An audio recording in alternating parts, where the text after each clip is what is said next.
At dawn, an exhausted woman arrives at the door of a lonely farmer, carrying 3 newborns in her arms. "They're not to blame. They just need to live," she whispers, before collapsing in the barn. From that unlikely moment, a silent connection is born between 2 broken souls who have never met before. But when the dark past comes knocking, they will have to fight not only for shelter, but for justice and love. If you enjoyed this story, don't forget to subscribe to our channel and let us know in the comments what city you're watching from. And now, on with the story. The pre-dawn chill settled over St. Helens Ranch, on the outskirts of Clear Creek, Texas, where the biting January wind whispered to the old shingles of the main house and made the orchard trees dance a melancholy tune. John Miller, 52, a man with broad shoulders and graying hair combed back, woke with a start. It wasn't the dreams that pulled him from his sleep. He had learned to live with those nightly ghosts 5 years ago, ever since Sarah had left so suddenly, in a way the family preferred not to mention, calling it only that night that changed everything. What had woken him were noises from the barn, dull, irregular thuds that didn't match the wind or the natural stirring of the animals. John got up, his body heavy with the weight of more than just years, pulled on the worn leather boots he kept by the bed, and grabbed the flashlight he always kept charged on his nightstand. The house was too dark and too quiet, the way only an empty house can be, even when someone is inside. He crossed the sprawling kitchen, where the solid wood table reflected the faint moonlight filtering through the window, and opened the back door, feeling the night's cold rush in like a warning. The path to the barn was packed dirt, a route his feet knew by heart, trodden thousands of times over decades of tending to the property he'd inherited from his father. Before Sarah was gone, it had been a stage for laughter, 4th of July barbecues, and promises of a big family. Now it was just work, routine, and silence. John figured it was probably a loose animal, maybe a tarp the wind had ripped free, something he could fix quickly and get back to bed, though he knew sleep wouldn't come again so easily. When he pushed open the heavy barn door, the flashlight trembled in his hand, not from the cold, but from what his eyes found. There, stretched out on the hay he himself had laid down the week before, was a young woman no older than 25. Her skin was as pale as the moon outside, her brown hair stuck to her forehead with sweat, and 3 small bundles lay around her, wrapped in makeshift cloths that looked as if they'd been torn from a larger piece of clothing. John froze, his mind struggling to process a scene that defied all logic. The young woman didn't cry for help right away. Her large, frightened eyes locked onto his with a mixture of terror and determination that John had never seen before. With a cracked voice, dry from hours without water, she managed to say only one thing, repeating it as if it were the only truth that mattered in the entire universe. "It's not their fault. They just need to live." The words pierced John as if they were a direct message from fate, as if Sarah were whispering through this stranger, reminding him that life still had purpose, even when it felt like it was over. John didn't ask questions. Something in that moment, in that impossible dawn, made him act with a swiftness he hadn't felt in years. He took off his own heavy wool coat, carefully covered the young woman and the 3 babies as if he were handling crystal, and said in a firm but gentle voice, "I'm taking you inside. Don't be afraid." The young woman tried to get up, but her body wouldn't obey, her legs too weak to support the weight of everything she had carried to get there. John lifted her into his arms, surprised by how light she was, and with his other arm, he cradled the cloth-wrapped babies, walking back to the main house with careful steps. The guest room, which had been locked since Sarah's passing, was opened for the first time in 5 years. The musty smell hit John's nostrils, but he didn't hesitate. He flipped on the light, fluffed the pillows, laid the young woman on the bed, and placed the 3 babies beside her. He watched as, even in her exhaustion, she reached out to touch them, making sure they were breathing. It was such a natural, visceral gesture that John felt a pang in his chest, remembering Sarah caressing her belly when they were pregnant with the son who never had the chance to be born. John went down to the kitchen, heated some water, prepared some chicken broth he had in the fridge, and filled a mug with filtered water. When he returned to the room, the young woman was awake, her eyes tracking his every move like an animal ready to bolt at the slightest sign of danger. He approached slowly, set the tray on the small table beside the bed, and said in the softest voice he could manage, "You need to eat. You need to get your strength back. The little ones are going to need you strong." The young woman looked at the broth, at the water, at John, and tears began to stream silently down her face. They weren't just tears of sadness, but of relief, the tears of someone who had been walking for so long, expecting the ground to disappear at any moment, and had finally found something solid. She drank the water in quick gulps, as if she hadn't had a drink in days, which was likely true, and then sipped the broth slowly, feeling the warmth travel down her throat and heat her chilled body. John waited for her to finish before asking, "What's your name?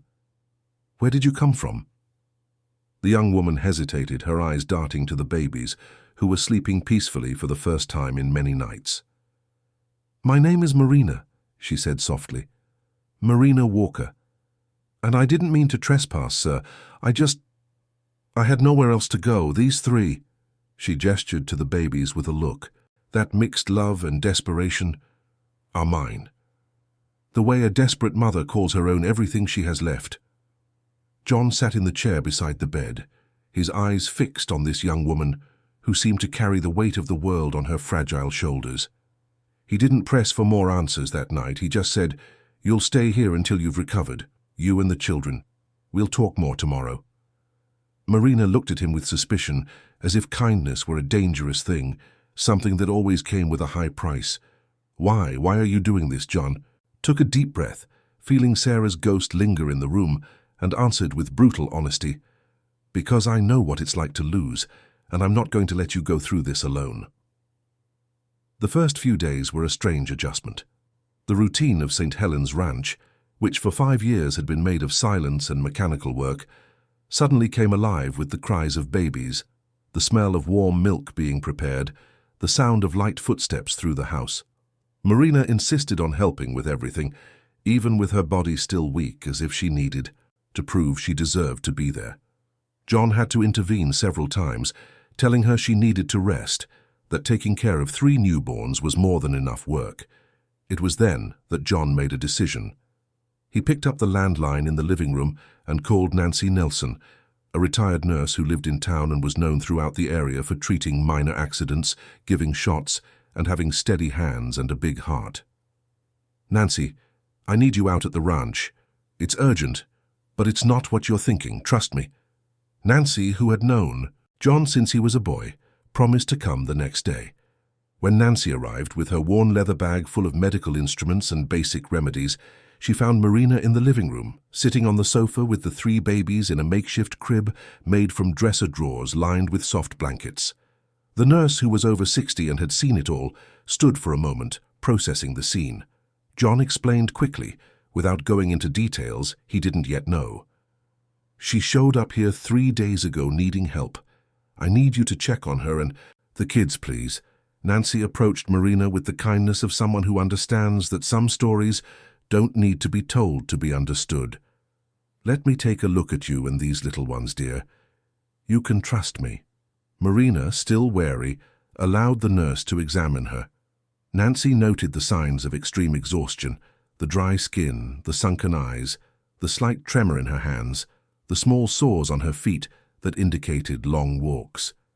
Then she examined the 3 babies, one by one, checking heartbeats, reflexes, and temperature.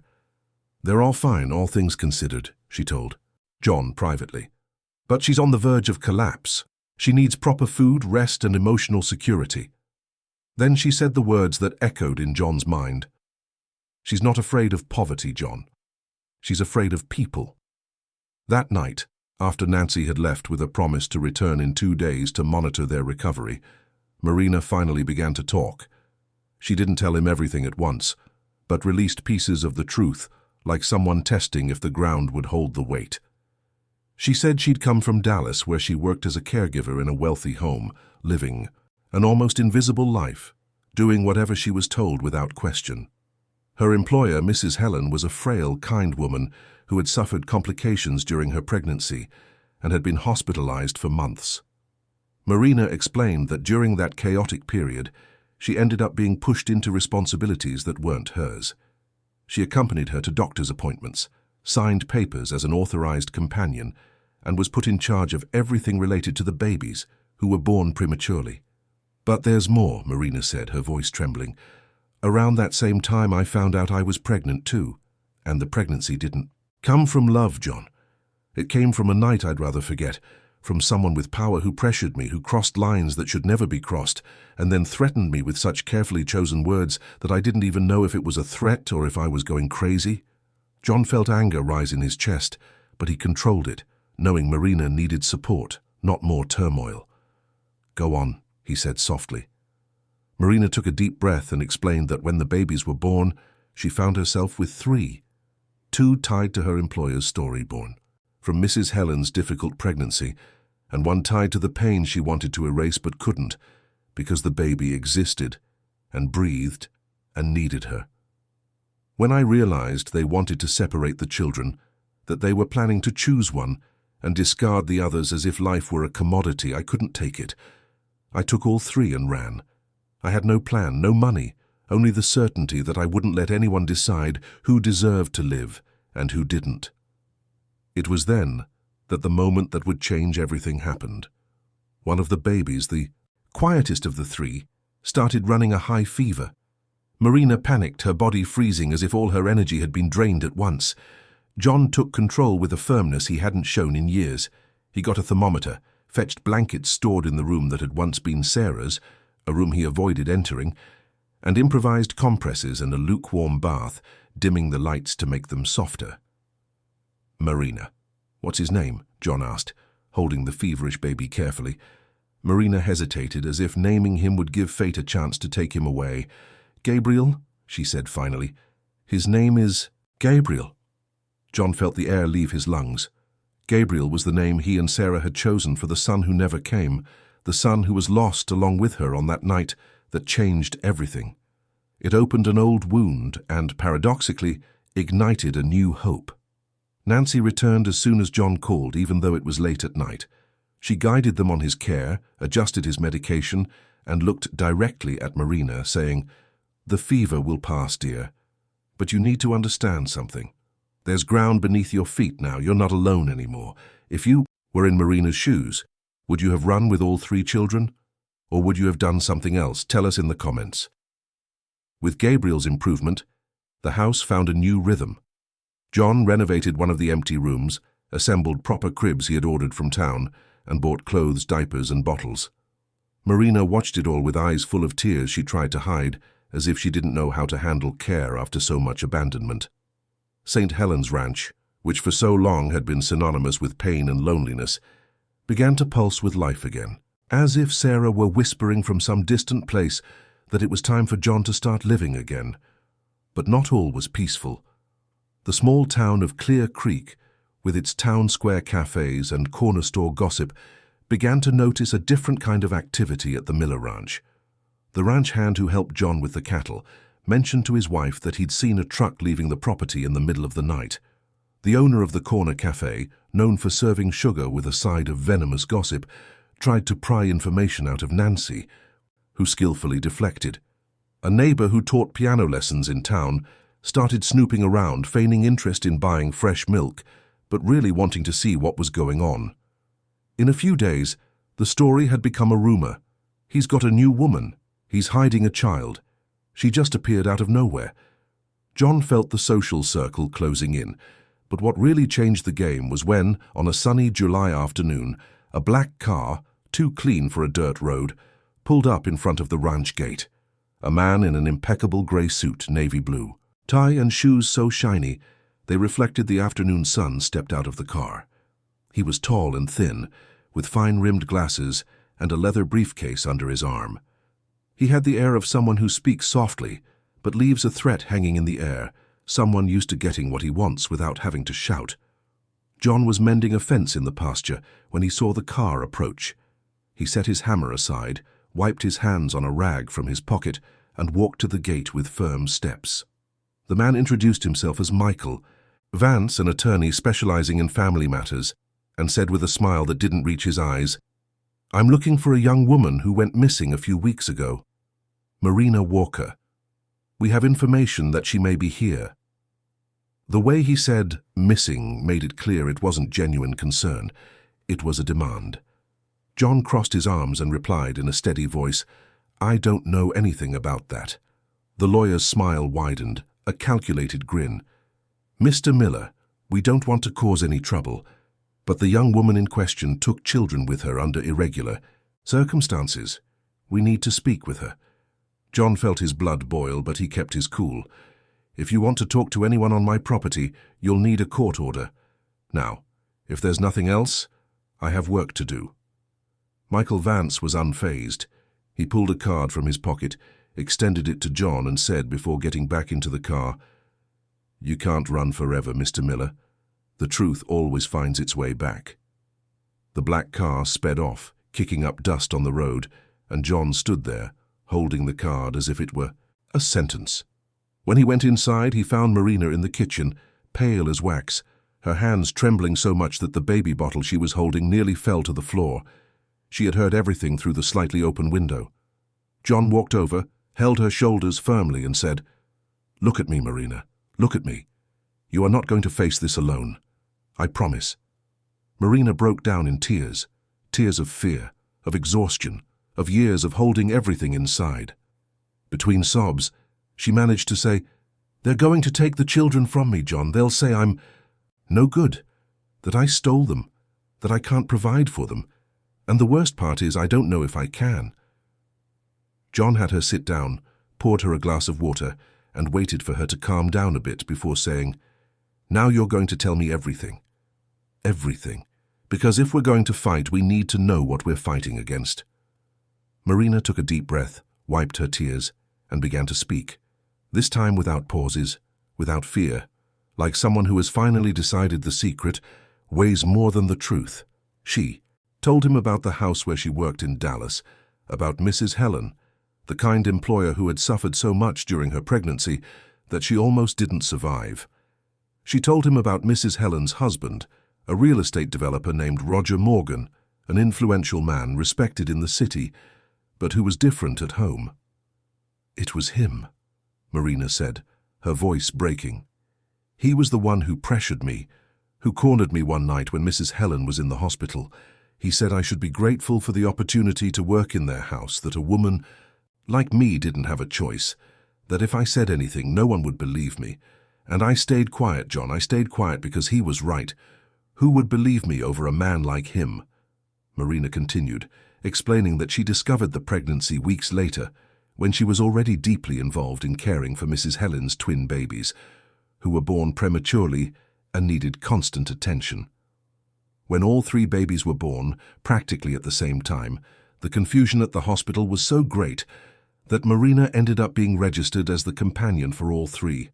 But she realized, overhearing conversations she shouldn't have, that Roger's plan was to keep only one of Mrs. Helen's babies, claiming she wasn't well enough to raise twins, and that the 3rd baby, Marina's, would be given up for adoption as if he had no origin, no history. That's when she understood. For Roger, the babies were pieces in a game of power and control, and Marina wasn't going to let any child be treated like an object. So you took all 3 and ran, John finished. Marina nodded. I took them in the middle of the night, left through the back door of the clinic where they were being monitored, and I just walked. I walked without knowing where I was going, sleeping in shelters when I could, on park benches when I couldn't, begging for food, for water, protecting them with my own body. Until one night I saw the lights of your ranch and thought it was my last chance. John's chest tightened. And you weren't wrong, Marina.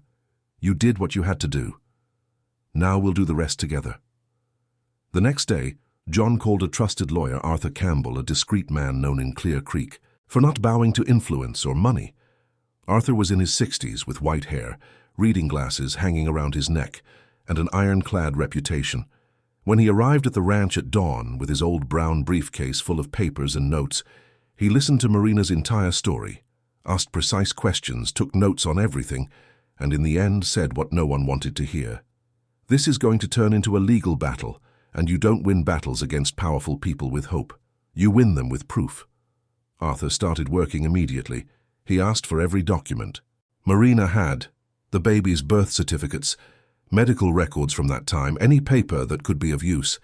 Marina had kept everything in a plastic bag she'd carried since Dallas, crinkled papers, some damp, but all legible. Arthur examined each one carefully. There were prenatal care forms, appointment records, and medical notes that mentioned Marina as an authorized companion.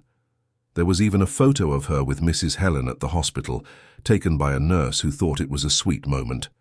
Meanwhile, the pressure mounted. Notices started arriving. First, a formal letter from Michael Vance's law firm demanding that John confirm whether Marina was on his property. Then, an attempt at a search and seizure that was blocked by the lack of a specific court order. Arthur managed to get a temporary protective order, preventing any removal of the children without a new ruling, but he warned, "This is temporary. We're going to have to go to a hearing, and there, everything will be laid on the table." The whole town knew the story by that point. In bars, in grocery store lines, in conversations after Sunday service, there was only one topic. The young woman who showed up at John's ranch with 3 babies. Opinions were divided. Some thought John was being duped, that Marina was an opportunist. Others, especially the older women who knew a mother's pain, defended the girl. Nancy became her biggest advocate, saying openly, "I saw that girl's eyes. There's no deceit there, only the desperation of someone who fought to survive." It was on one of those tense afternoons that Nancy brought news. I spoke with a colleague who worked at the Dallas hospital when Marina was there. She remembers the story. She remembers something was off, that the Morgan family was pressuring the medical staff, that they wanted to control everything. There's a Dr. Claudia, who took notes on the case at the time because she found it suspicious. She might be able to help. John and Arthur exchanged a look. It was the first concrete lead that Marina's version of events could be corroborated. While the legal preparations moved forward, something unexpected was happening inside St. Helens Ranch. John and Marina were building a routine that, without them realizing it, was becoming more than just collaboration.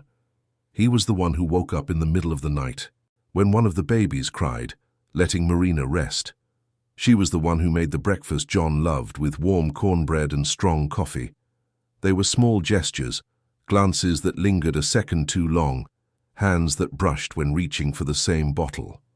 One evening, John unlocked the living room he had kept shut since Sarah had passed. There stood the grand piano she had loved to play. Dust covered the keys, but the instrument was still beautiful. Marina came in behind him and stood in the doorway watching.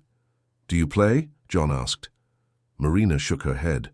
"I learned a little when I was a kid, before I had to work, but it's been so long." John sat on the bench, ran his fingers over the keys, wiping away the dust, and played a simple melody, full of pauses and imperfections, but loaded with emotion. Marina approached slowly, sat beside him on the bench, and placed her fingers on the white keys, following the melody John had started. Together, they played a nameless song, made of memories and hopes, of old pains and new promises. When they finished, they sat in silence side by side, feeling each other's presence as never before. John turned to Marina and said softly, "I don't know what I'm feeling, Marina, but I know I don't want you to leave when all this is over." Marina took his hand, squeezed it tightly, and replied, "I don't want to go either." But the peace was shattered when, a few days later, Roger Morgan himself showed up. He arrived in a silver SUV, accompanied by Michael Vance and a private security guard. John was in the corral when he saw the commotion. He told Marina to stay inside with the children and went to the gate with Arthur, who had come for the day to organize documents. Roger got out of the car with a broad smile, wearing expensive clothes, a gold watch on his wrist, with the whole demeanor of someone used to getting what he wants. "Mr. Miller, we finally meet. I'm Roger Morgan. I believe we have a misunderstanding to resolve." John didn't extend his hand. "There's no misunderstanding. There's a young mother protecting her children." Roger laughed, a humorless laugh. "Her children? Interesting, because 2 of those babies are mine, Mr. Miller. The result of my wife's difficult pregnancy.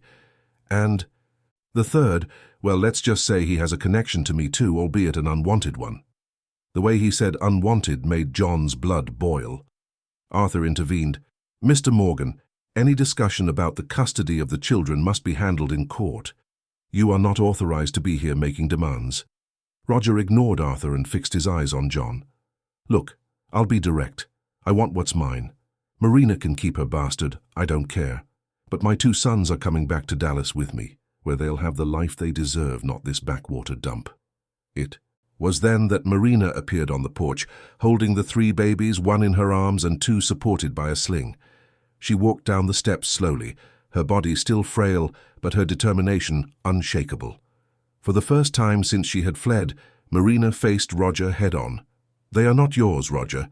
You may have provided the genetic material, but you were never a father. You were an oppressor, an invader. You were anything but a father. And I will not let you separate these children. They are brothers. They will grow up together. Roger took a step forward, his face red with anger. You think anyone is going to believe you? A housekeeper against me? You're going to lose, Marina. And when you lose, you'll lose everything. Marina didn't back down. I've already lost everything, Roger. I lost my dignity, my peace. I lost years of my life serving people like you. But one thing I will not lose, my children, all 3 of them. John and Arthur stood beside Marina, forming a physical and symbolic barrier. Roger realized he wasn't going to get anywhere there, not like that. He went back to the car, but before getting in, he said, "This isn't over, Marina. I'll see you in court." When the car drove away, Marina collapsed. Her legs gave out, and John caught her before she fell, holding both her and the babies at the same time. He carried them all back inside, placed the babies in their cribs, and sat with Marina on the sofa, holding her hands until they stopped shaking. "You were incredible," he said. "You faced the demon from your past, and you didn't back down." Marina rested her head on John's shoulder and whispered, "I only could because you were by my side." The days that followed were of intense preparation. Arthur got in touch with Dr. Claudia, the physician who had followed the case in Dallas. She agreed to give a deposition, revealing that there had been pressure from the Morgan family. She had kept copies of everything as a precaution. Nancy also offered to testify about the state in which she had found Marina and the babies. The hearing was set for 2 weeks later. Marina barely slept, spending her nights awake, watching the babies sleep, afraid they would be torn from her at any moment. John spent sleepless nights, too, not out of fear but out of anger. Anger at a system that allowed men like Roger to use power and money to control lives.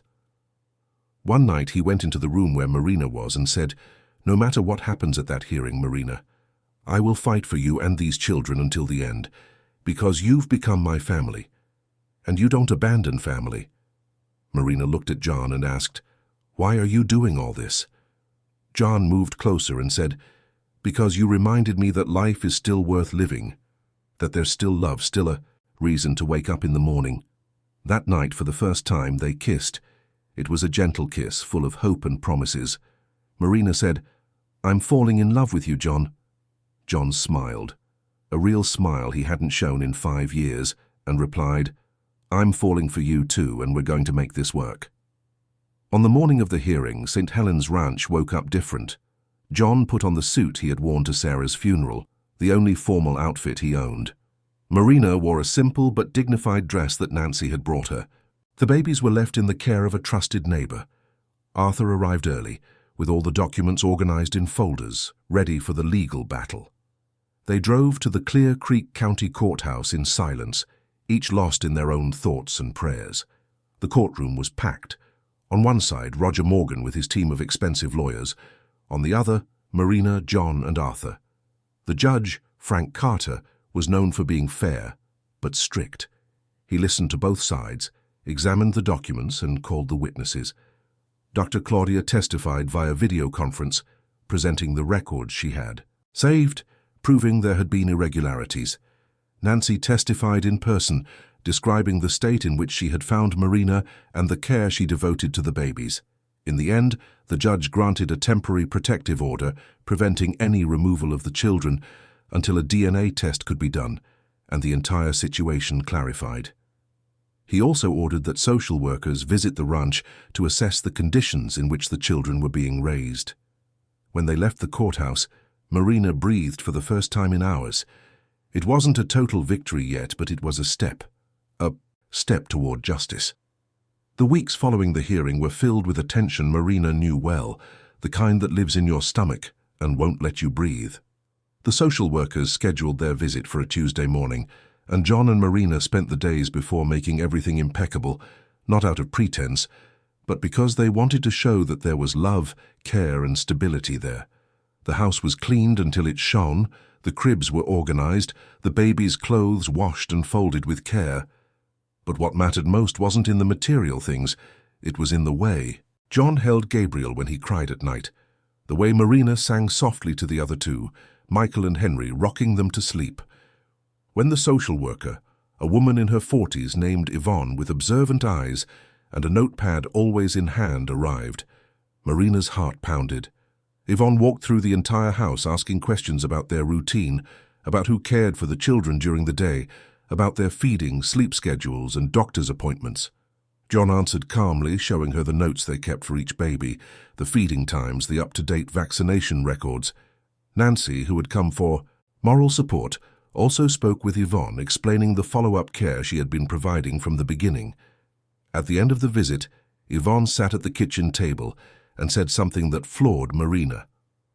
"I came here expecting to find an irregular situation, because that's what I was told at the courthouse.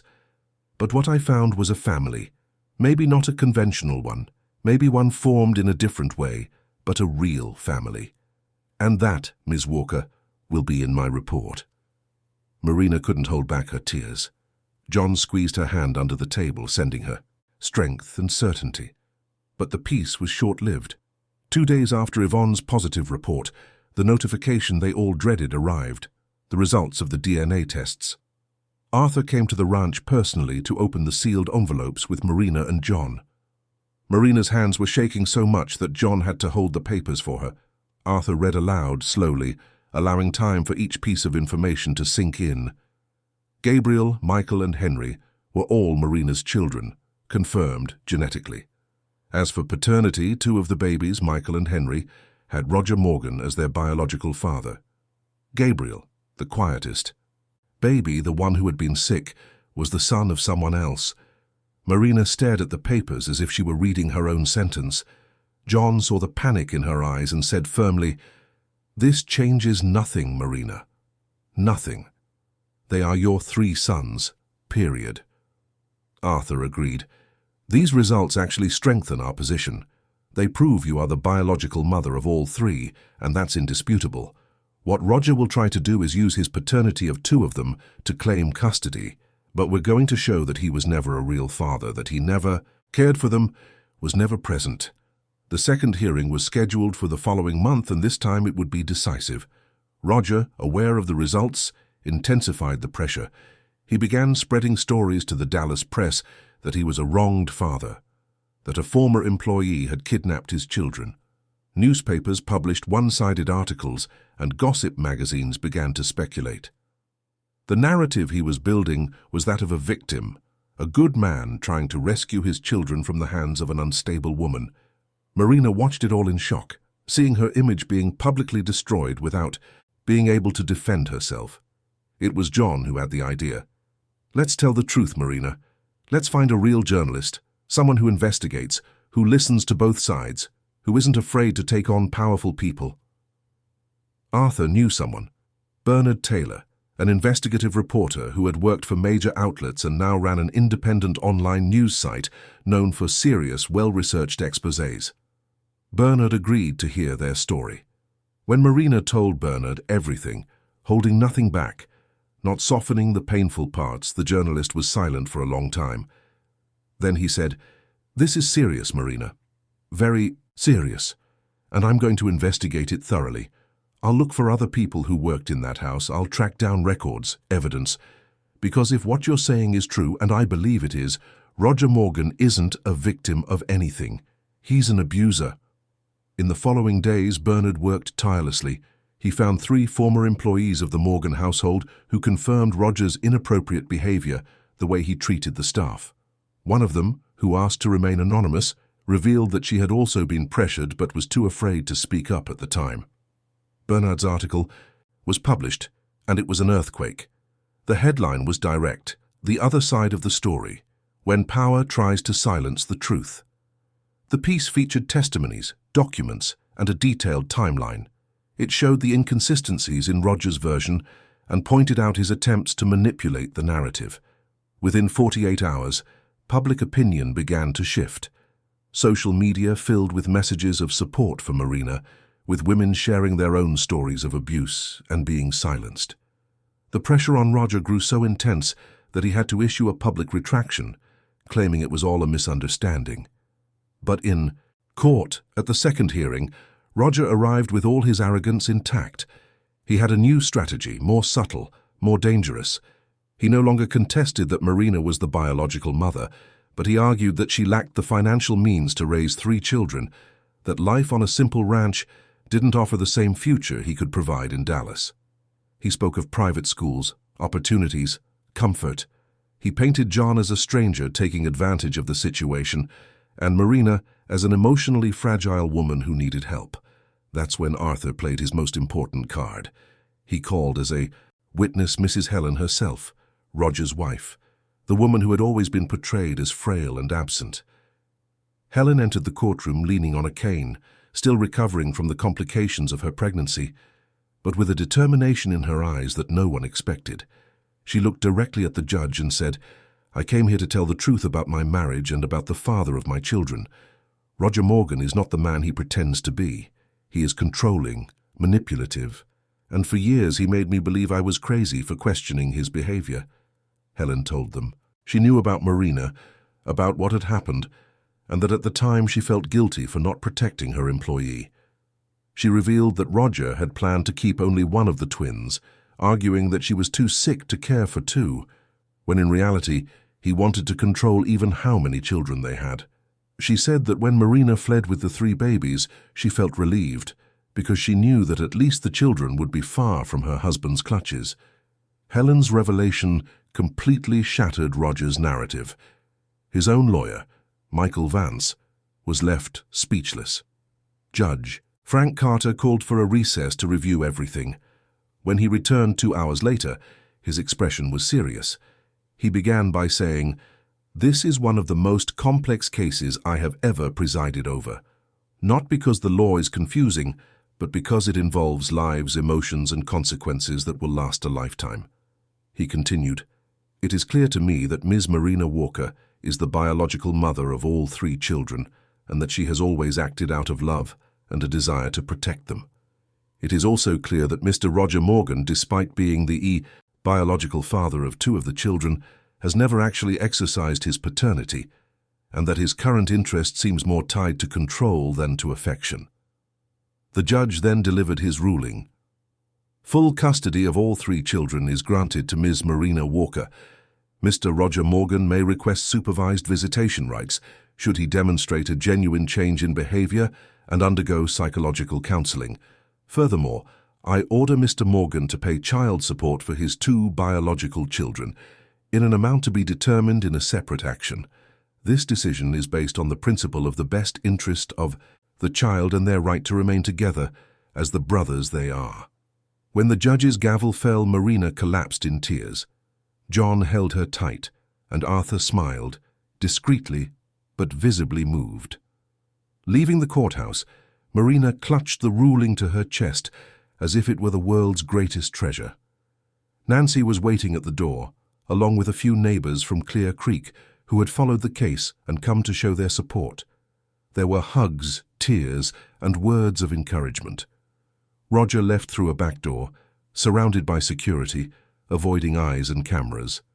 Helen, who had testified against her husband, walked out the front door, head held high. Before getting into the taxi that was waiting for her, she approached Marina and said, "Thank you for protecting my children too. I'm going to divorce him and fight to be the mother they deserve. Maybe one day we can build a healthy relationship for the children's sake." Marina took Helen's hands and replied, "I would love that. They deserve to know their biological mother, as long as it's with love and respect." Helen nodded, wiped away a tear and left. That gesture, that brief encounter, showed that, in the midst of so much pain and conflict, there was still room for rebuilding, for bridges instead of walls. On the way back to St. Helens Ranch, on the dirt road Marina had first traveled pregnant, exhausted and without hope, she looked out the car window and saw everything differently. The same trees, the same mountains in the distance, but now they held a different meaning. It was no longer an escape. It was an arrival. It was no longer desperation. It was home. John drove in silence, his free hand holding Marina's, and every now and then he would glance at her in the rearview mirror, smiling. When they arrived, the babies were sleeping peacefully in their cribs, cared for by the neighbor who had stayed with them. The house smelled of fresh coffee and the cornmeal cake the neighbor had baked. Marina picked up each of the 3 boys, one by one, kissed each little face and whispered words of love. John watched from the bedroom doorway, his heart full. That scene, that unlikely family that fate had built, was the most beautiful thing he had ever seen. That night after the babies were asleep, John and Marina sat on the porch, watching the stars shine brightly in the Texas sky. The quiet of the ranch, which once felt like loneliness, was now peace. John broke the silence. "Marina, I know everything happened so fast, that we met under impossible circumstances, but I need to tell you something. I want you and the children to stay here forever. Not as guests, but as family. I want to adopt all 3 if you'll let me. I want them to have my last name. I want to be a real father to them." Marina turned to John, her eyes shining with tears that, this time, were of pure happiness. "You already are their father, John. You have been since that first night, when you took us in without asking any questions, since every bottle you prepared, every diaper you changed, every night you woke up to their cries. You are the father they know, and I would love for you to be their father officially too." John held Marina's face in his hands, rested his forehead against hers, and said, "Then let's do it. Let's be a real family." In the months that followed, life at St. Helens Ranch was completely transformed. John renovated more rooms, created a playroom and planted a garden where the children could play when they were older. Marina went back to school, taking an online nursing program with John's encouragement and Nancy's help. The babies grew up healthy, each with his own personality. Gabriel, quiet and observant. Michael, cheerful and energetic. Henry, calm and affectionate. The town of Clear Creek, which had initially been suspicious, came to view the family with affection. At the farmer's market, people would greet Marina, ask about the boys and offer help. The ranch hand who had spread gossip, at the beginning became one of the family's biggest defenders, always ready to lend a hand. The piano teacher offered free lessons for the children when they were old enough. The entire community embraced their story of a new beginning. Helen kept her promise. She divorced Roger and began a process of personal rebuilding. Every couple of months, she would visit the ranch, always with simple but meaningful gifts. Slowly, she built a relationship with Michael and Henry, her biological sons, but always respecting that Marina was their mother, the one who was there day in and day out. The 2 women, united by pain but also by courage, became friends, proving that families can take many forms and that love knows no bounds. A year after the ruling, John and Marina got married. It was a simple ceremony in the ranch's chapel, which John's grandfather had built decades earlier. Few people, but the right ones. Nancy, Arthur, Bernard the journalist, a few neighbors, Helen. The 3 boys were there, dressed in little white outfits, held by their godmothers. When the pastor asked if John took Marina to be his wife, he answered in a firm voice, "I do today, and always."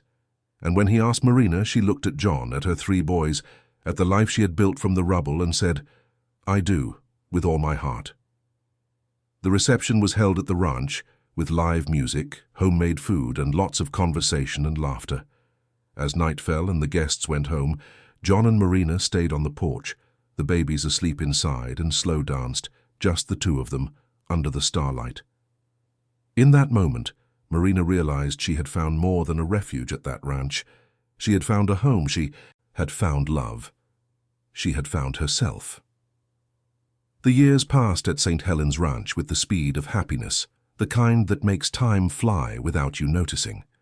Gabriel, Michael, and Henry grew up healthy, running through the pastures, helping John with the animals, learning about the land that was now theirs too. Gabriel remained the quietest, but he was the one who loved to be near John, watching his every move, learning the work of the ranch. Michael was pure energy, always inventing games, making his brothers laugh. Henry was the most affectionate, the first to give a hug. When someone came home, the one who always asked if everything was okay. Marina finished her nursing program and started working at the community health center in Clear Creek, helping Nancy, who was now fully retired, but remained a constant presence in their lives. John expanded the ranch, starting a small production of artisanal cheeses that became a local success and provided a comfortable life for everyone. The house that was once too quiet was now always full of voices, laughter, and music, because all three boys learned to play the piano, playing together the melodies that John and Marina had started on that distant night. But life isn't made only of victories. There were difficult times too, because life is a mix of light and shadow. When Gabriel turned 7, he started asking questions about his father. Marina and John had always been honest with the children, telling them their story in an age-appropriate way, without lies but also without details that could hurt. "Gabriel, you have 2 fathers," Marina explained one day. "The one who created you, but who couldn't stay, and John, who chose to be your father every single day. And they both love you, each, in their own way." Gabriel accepted the explanation, but Marina knew that one day he would want to know more, would want to find his biological father. That thought scared her, because the man who had hurt her so much was out there somewhere, and she didn't know if she could look at him without feeling it all over again. But John reassured her, "When that day comes, we'll be together, and Gabriel will be strong enough to make his own choices. For now, he knows he's loved, and that's what matters." Michael and Henry, on the other hand, kept in regular contact with Helen. She visited every couple of months, and over time, the visits became more natural, less tense. The boys called her Aunt Helen, a title she accepted with gratitude, understanding that Marina was their real mother, the one who was present, the one who cared for them. Helen rebuilt her life in Dallas, went back to work at the art gallery she had left during her marriage, went to therapy, and found peace. And whenever she came to the ranch, she brought stories of the world outside, broadening the boys' horizons. Roger, on the other hand, disappeared from their lives. After the ruling, he tried for a few months to maintain supervised visits, but he never truly connected with Michael and Henry. To him, the boys were extensions of his own ego, not people with their own wills. When they turned 4, he simply stopped showing up, sending only a lawyer to communicate that he was relinquishing his visitation rights, but would continue to pay child support. It was a relief for everyone. Marina even felt a pang of pity for him, pity for a man who had so much but chose to have so little of what truly mattered. One December morning, when the boys were 10 and life seemed to have finally settled, Marina woke up feeling something different, a familiar nausea, a familiar dizziness. She took a test in secret, without telling John, and when she saw the positive result, she froze. She was pregnant. After everything, after years of believing she wouldn't have any more children, here was a new life growing inside her.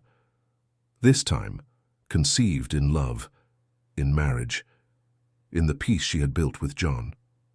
When she told him, John was speechless for a few seconds, processing. Then, he swept Marina up in his arms, spun her around the kitchen, laughing and crying at the same time. The boys, watching without understanding, asked what was happening. John sat them on the sofa and explained, "You're going to have a little brother or sister." The house erupted in joy. Gabriel, ever the observer, asked, "And this one will be a real sibling, right? Just like us?" John pulled him into a hug and said, "Gabriel, you are all real brothers. You always have been and you always will be. This new one is just completing our family." Marina's pregnancy was smooth, closely monitored by Nancy and the medical team in Clear Creek. John became even more attentive, not letting Marina overexert herself, preparing her favorite foods, massaging her swollen feet at night. The boys helped too, each in his own way. Gabriel drew pictures to decorate the baby's room. Michael made up stories to tell when the baby was born, and Henry practiced making funny faces to make the baby laugh. Helen, when she heard the news, sent a beautiful handwritten letter, saying how happy she was for the family, that she hoped everything went well, and that she was sending a gift that had been hers as a child, a musical mobile with moons and stars. Marina cried reading the letter, moved by how much things had changed, by how much healing and rebuilding was possible. In June of the following year, on a night of gentle rain that recalled that first night when it all began, Marina went into labor. John drove her to the hospital in Clear Creek, leaving the 3 boys in Nancy's care. The delivery was quick and smooth, and at 6 in the morning Clara was born, a baby girl with big dark girl eyes who cried out loud to announce her arrival.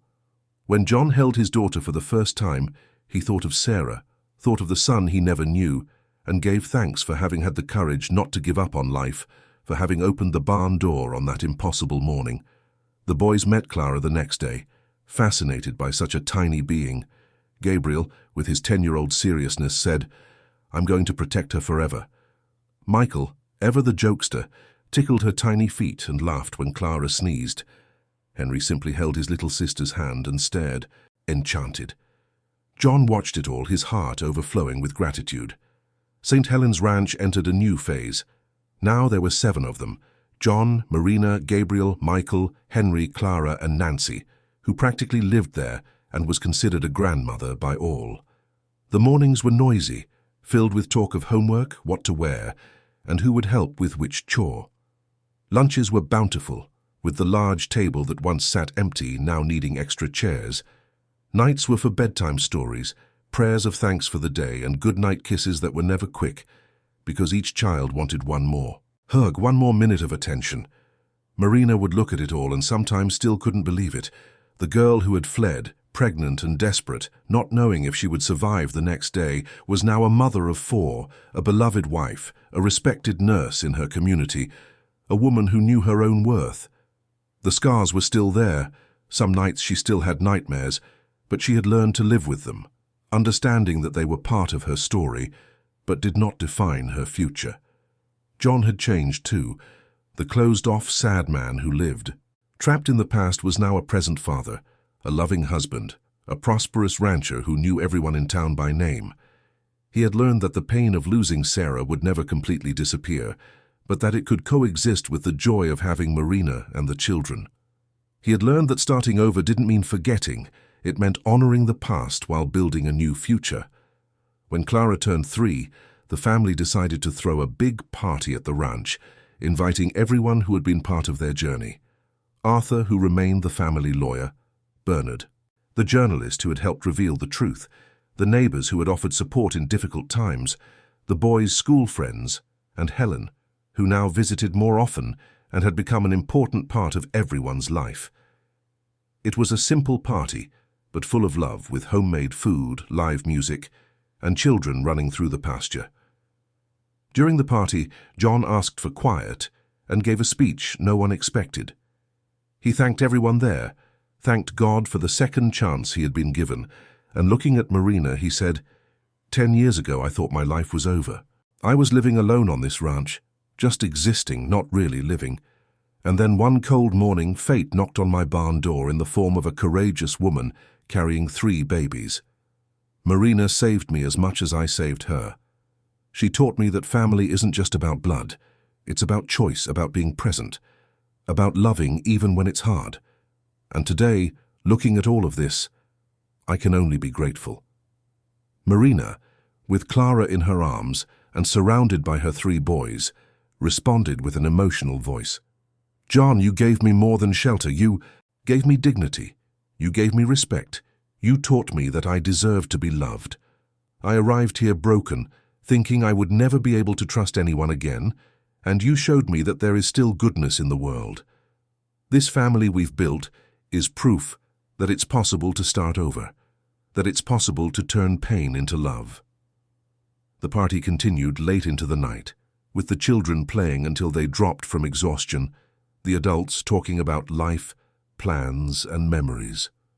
When everyone had gone home and the ranch returned to its quiet, John and Marina stood on the porch as they did every night, watching the stars. Their 4 children were sleeping peacefully inside, safe, loved, and protected. Marina rested her head on John's shoulder and said, "Do you think we did the right thing? Do you think we managed to give them the childhood they deserve?" John kissed her forehead and replied, "We gave our best, Marina, and we keep giving it every day. No family is perfect, but we love them, we raise them, we teach them to be good people. The rest life will show them." Marina smiled, reassured. Years later, when Gabriel turned 18 and was preparing to go to college to study veterinary medicine, he had a conversation with Marina and John that took them by surprise. "I want to meet my biological father," he said. "Not because I don't consider John my dad, because he is and always will be. But I need to know where I came from, you know? It's a missing piece of my story." Marina's heart clenched, but she knew this day would come. John took her hand and said, "Gabriel, we understand, and we'll support you in this search. Just know that we'll be here for you no matter what you find." The search was difficult, involving investigations, old documents, and tough conversations. But Gabriel found him. His biological father was a man who had worked at the same house as Marina in Dallas, someone Roger had used to silence her when he realized there could be complications. When Gabriel finally met the man, he realized there was no connection, that they shared only genetics, nothing more. He returned to St. Helens Ranch with the certainty that his real family was the one that had raised him. It was John who woke up early to take him to swim meets. It was Marina who stayed up when he was sick. It was Michael, Henry, and Clara who fought with him but never left him alone. Michael pursued an artistic career, becoming a musician, playing in bars and at events, always returning to the ranch on weekends. Henry became a teacher, teaching children at the school in Clear Creek, following the path of caring for others. Clara grew up strong and determined, wanting to be a doctor to help people the way her mother had been helped. They all carried their family's story within them, the awareness that they had been saved. And now it was their duty to save others too, each in their own way. John and Marina grew old together at St. Helens Ranch, watching grandchildren be born, watching the property prosper, watching the community grow. Nancy passed away at 86, surrounded by love, and was buried in the Clear Creek Cemetery with the entire family present, mourning the woman who had been a mother to many and a grandmother to all. Helen also grew old, maintaining her friendship with Marina until the end, proving that women can unite even when life tries to tear them apart. One autumn afternoon, when John's hair was completely white and Marina had wrinkles that told stories of smiles, they were sitting on the same porch as always, watching the sunset paint the sky orange and purple. Their grandchildren were playing in the yard, their childish voices echoing across the ranch. John looked at Marina and said, "Do you regret any of it? Running away? Ending up here?" Marina thought for a moment and replied, "I regret the pain I went through, but I don't regret the choices I made, because every choice brought me here, to you, to this family, and I wouldn't trade that for anything." John smiled, that smile Marina knew so well, that she had seen thousands of times over the years, and said, "I wouldn't either. From that day in the barn until today, every moment has been worth it." They sat there, hand in hand, watching life continue around them, knowing they had built something bigger than themselves, something that would live on in the next generations, in the memory of their children and grandchildren, in the story of St. Helens Ranch, which had ceased to be a place of loneliness and had become a symbol of new beginnings.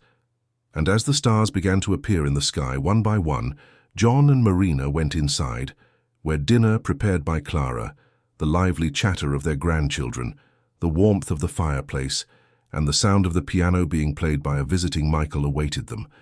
There, in that house that was once empty, life, love, and history now overflowed. There was home, there was family, there was proof that it is possible to turn the greatest pain into the greatest victory, that it is possible to build a future on ruins, that it is possible, yes, to find light even after the darkest night. Dear listeners, we hope the story of Marina, John, and the children has touched your heart. If you were moved by this journey of pain, courage, and new beginnings, please click the like button, subscribe to the channel, and tell us in the comments what moved you the most. Every day, we bring you intense stories like this one, revealing the deepest side of the human soul, showing that even in the most difficult situations, it is possible to find hope and love. Let us know which city you're watching from and which part of the story resonated with you most. We'll see you in the next episode with a new story that will stir your emotions.